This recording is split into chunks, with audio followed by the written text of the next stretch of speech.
Ponneri media நேயர்களுக்கு வணக்கம். திருவள்ளூர் மாவட்டம் பொன்னேரி அருகே உள்ள ஏலியம்பேடு கிராமத்தில் பூர்வக்குடி மக்களுக்கு குடிமனை பட்டா வழங்க கோரி பொன்னேரி அண்ணா சிலையிலிருந்து கோட்டாட்சியர் அலுவலகம் வரை கிராம மக்கள் பேரணியாக செல்ல முற்பட்டபோது பொன்னேரி காவல்துறையினர் தடுத்து நிறுத்தம். பொன்னேரி கோட்டாட்சியின் நேர்முக உதவியாளர் மற்றும் தாசில்தார் சம்பவ இடத்திற்கு வந்து பேச்சுவார்த்தை.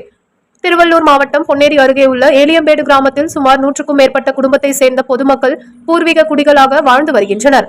இவர்களுக்கு இதுவரை வீட்டுமனை பட்டா வழங்காத நிலையில் இதற்காக பலமுறை மாவட்ட ஆட்சியர் முதல் பல்வேறு அரசு துறைகளுக்கு புகார் அளித்துள்ளனர். இந்த நிலையில் ஆட்சேபனை இல்லாத அரசு நிலங்களில் 10 ஆண்டுகளுக்கும் மேலாக வசிக்கும் குடும்பங்களுக்கு பட்டா வழங்கலாம் என தமிழ்நாடு முதலமைச்சர் மு.க.ஸ்டாலின் அறிவித்ததை தொடர்ந்து பூர்வீகமாக வசிக்கும் தங்களுக்கு பட்டா வழங்க வேண்டும் என இப்பகுதி மக்கள் கோரிக்கை வைத்திருந்தனர். ஆனால் இது குறித்து எந்த ஒரு பதிலும் சம்பந்தப்பட்ட துறை அதிகாரிகள் அளிக்காத நிலையில் இன்று பொன்னேரி அண்ணா சிலையிலிருந்து பொன்னேரி கோட்டாட்சியர் அலுவலகம் வரை பேரணியாக செல்ல முடிவெடுத்து 100க்கும் மேற்பட்டோர் திரண்டனர். ஆனால் பேரணிக்கு அனுமதி அளிக்காமல் பேரணி செல்லும் வழியில் தடைகளை அமைத்து காவல்துறையினர் அவர்களை தடுத்து நிறுத்தினர். மேலும் அதே இடத்தில் பொன்னேரி கோட்டாட்சியின் நேர்முக உதவியாளர் செல்வகுமார், தாசில்தார் சிவக்குமார் ஆகியோர் நேரில் சென்று பொதுமக்களிடம் பேச்சுவார்த்தை நடத்தி தக்க நடவடிக்கை எடுப்பதாக உறுதியளித்ததன் பேரில் பொதுமக்கள் அங்கிருந்து கலைந்து சென்றனர். தலைமுறையாக வாழ பூர்வீக குடி மக்களுக்கு, ஒரு குறிப்பிட்ட சமூக மக்களுக்கு பட்டா கொடுக்காம ஒரு அநீதி எழுந்திருக்கு. சுதந்திர நாட்டுல சுதந்திரம் வாங்கி 75 வருஷம் கடந்தோம். ஒரு குறிப்பிட்ட மக்களுக்கு மட்டும் அது மேல் சாதி வசதி படைச்சவங்களுக்கு பட்டா கொடுத்திருக்காங்க. அங்கேயே வாசிக்கிற ஒரு குறிப்பிட்ட சமூக மக்களுக்கு, குறிப்பா முத்திரையாளர்கள் பெரும்பான்மை இருக்கிற அந்த மக்களுக்கு மனப்பட்டா கொடுக்காம புறக்கணிச்சிட்டு வராங்க. இது சம்பந்தமா தொடர்ச்சியா எண்ணற்ற அதிகாரிகள்கிட்ட மனு கொடுத்திருக்காங்க, போராடி இருக்காங்க.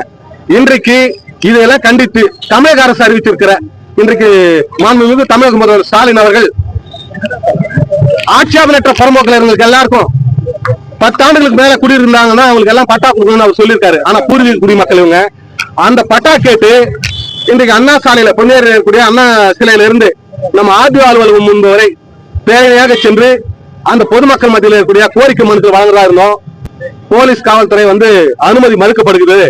ஏன்னா இங்க எக்ஸாம் நடக்குது, டிராபிக் ஆகும். உங்களுடைய கோரிக்கை மனுக்களை சம்பந்தப்பட்ட அதிகாரிகளுக்கு வர வச்சு தாசில்தார் ஆர்டிஓ எல்லாம் அவங்க உங்க மனு வாங்கிட்டு உங்க மேல உரிய நடவடிக்கை எடுப்பாங்க கேட்டு இருக்கணுங்க. இங்க எங்களை தடுத்து நிறுத்திருக்காங்க. எங்களை பொறுத்தவரை என்ன கேட்கிறேன்னா, இந்த குடிமக்களுக்கு உடனடியாக பட்டா வழங்கணும். அந்த நிலத்துக்கு கோயில் இடம் சொல்லி ஒரு செட் பண்ணி கேஸ் போட்டு அது காரணம் காட்டி நிலவில வைக்கிறது தப்பு அப்படின்னு நாங்க கருதுறோம். ஏன்னா அரசாங்க சொத்தை கிராம நிலத்தை கோயில் நிலத்துக்கு கொடுக்கறதுக்கு அதிகாரம் யாருக்கு? இந்த அரசாங்கம் மதச்சார்பற்ற அரசாங்கம்ன்றாங்க. ஆனா ஒரு குறிப்பிட்ட மதத்துக்கு மட்டும் அந்த சொத்தை யார் எழுதி வைக்கிறது? யாரு அந்த நிலத்துக்கு உரிமைதாரர்கள்? அப்படியெல்லாம் எதுவும் சட்டத்துல இடம் இல்லை. எனவே அந்த மக்களுக்கு உடனடியாக பட்டா வாங்கணும்.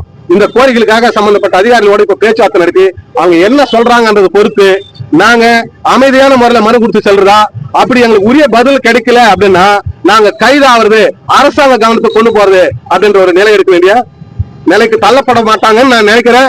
எங்க அதிகாரிகளோட பேசிட்டு அடுத்த கட்ட நான் உங்களுக்கு ஜானகிராமன் உழைப்போர் உரிமையத்தோட மாநில பொதுச் செயலாளர். இங்க 100 குடும்பங்களுக்கு மேல இருக்கு. 100 குடும்பங்களுக்கு மேல இருக்காங்க.